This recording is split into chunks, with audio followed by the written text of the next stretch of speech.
Sir ఇప్పుడు YCP మీలాంటి వాళ్ళు అప్పట్లో జగను పార్టీ పెట్టిన ఆ ఆ సందర్భం నుంచి ఇప్పటి వరకు కొనసాగుతున్న వాళ్ళు. ఏ కారణాల వలన జగన్ పార్టీ ఓటమికి గురైంది? బ్రీఫ్ 1, 2 పాయింట్లు. ఎందువల్ల? ఎందుకంటే తర్వాత విషయాలకు వద్దాం మనం. అంటే మీరు ఒక సమాజానికి ఉపయోగపడే ఒక పెద్ద ప్రశ్నని 1, 2 లైన్‌లో చెప్పమంటే కష్టమే. అయినప్పటికి కూడా అంటే జగను యాజ్ ఏ సీఎం ఒక ముఖ్యమంత్రిగా ఒక కమ్యూనిస్టులు ఇవ్వాల్సినటువంటి ఒక స్లోగన్ని సమాజంలోకి ఇచ్చి దాన్ని ప్రాక్టికల్గా వాడాలని చూశాడు. అంటే పేదలు పెత్తందారులు, ఇది నార్మల్గా బూర్జువా పార్టీలు ఇచ్చే స్లోగన్ కాదు. ఇది కమ్యూనిస్ట్ పార్టీలు ఇచ్చే slogan, leftist orientation, progressive elements, ఇవన్నీ కూడా వాళ్ళు ఇచ్చే స్లోగన్స్, వాళ్ళు చేసే ప్రాక్టికల్ అప్రోచెస్ మామూలుగా చూస్తూ ఉంటాం. But he has been chosen the slogan, నేను పేదల వైపు ఉన్నాను, పెత్తందారులంతా ఒకవైపు ఉన్నారు. 2,70,000 కోట్ల రూపాయలని ప్రభుత్వ సొమ్ముని పేదల్ని అప్లిఫ్ట్ చేయటం కోసం, ప్రత్యేకంగా ఉమెన్ ఎంపవర్మెంట్ తీసుకురావడం కోసం నేను ఒక ప్రణాళికను సిద్ధం చేసుకున్నాను. నేను చేసేది ఈ సంక్షేమ కార్యక్రమాల్లోనే అభివృద్ధి కూడా ఉంటుంది. అభివృద్ధి ఎక్కడో ప్రత్యేకంగా ఉండదు. దట్టు హ్యూమన్ ఇండెక్స్ని ఎక్కువగా తీసుకుంటే, హ్యూమన్ డెవలప్మెంట్ని తీసుకుంటే, చదువుకి విద్య మనం ఇంపార్టెన్స్ ఇస్తే, లేదా ఆరోగ్యానికి ఇంపార్టెన్స్ ఇస్తే ఆ సొసైటీ అద్భుతంగా ఉంటుంది అని చెప్పే ప్రయత్నంలో తను చేసుకున్నటువంటిది వెల్ఫేర్ యాక్టివిటీస్ని మెయిన్గా తీసుకున్నాడు. నేను మీకు ముందుగా చెప్పినట్టుగా ఈ స్లోగన్ భారతదేశంలో ప్రపంచవ్యాప్తంగా చూసినప్పుడు it is the slogan of the communist parties or slogan of the progressive elements.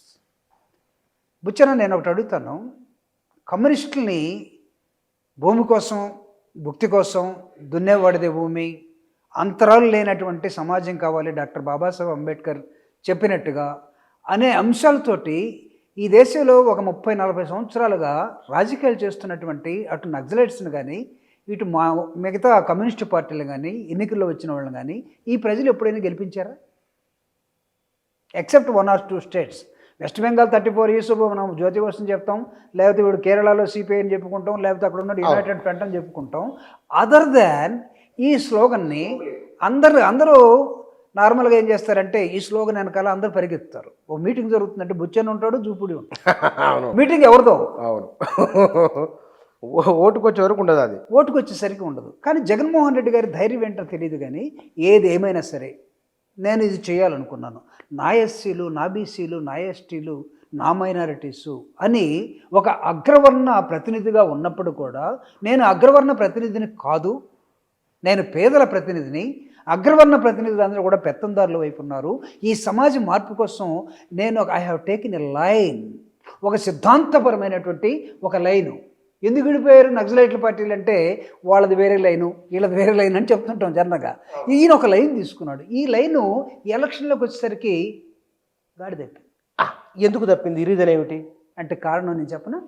ప్రజలు, నేను ఇక్కడ తప్పు పట్టడం లేదు, ప్రజల్ని ఎడ్యుకేట్ చేయకుండా డాక్టర్ బాబాసాహెబ్ అంబేద్కర్ ఏమంటాడు, ఈ ఎడ్యుకేట్, ఆర్గనైజ్ అండ్ యాజిటేట్ అంటాడు.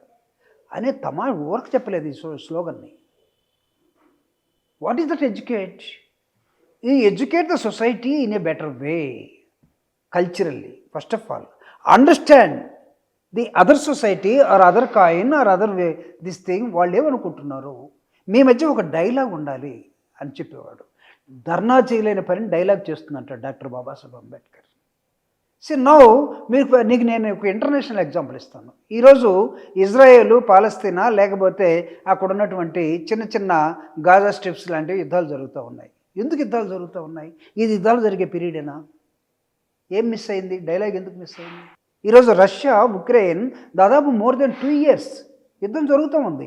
ప్రపంచంలో 2 దేశాలు, ఒకటి గతంలో స్టార్ వార్స్ టెక్నాలజీ చేయాలనుకున్నటువంటి రష్యా విత్ అమెరికా, 2 పెట్టుబడిదారు దేశం, ఒక కమ్యూనిస్ట్ దేశం, ఒకటి పెట్టుబడిదారు దేశం, ఆకాశంలో యుద్ధం చేసుకుని ఒక టెక్నాలజీని పెట్టుకొని స్టార్ వార్ టెక్నాలజీ దాకా వెళ్ళినటువంటి వాళ్ళు, గోర్బచేవ్ తర్వాత విడిపోయినటువంటి రష్యా, అయితే ముక్కలుగా విడిపోయినటువంటి రష్యా తన నుంచి విడిపోయినటువంటి ఒక ఉక్రెయిన్ మీద 2.5 సంవత్సరాలుగా యుద్ధం చేస్తూ ఉంది.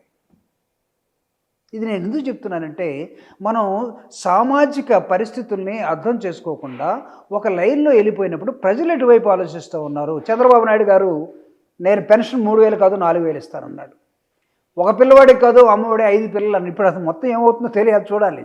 అంటే మనిషి ఆశాజీవి, మనిషి అటువైపు చూస్తున్నాడు. దీన్ని గమనించలేకపోయాం, మేము గమనించలేకపోయాం.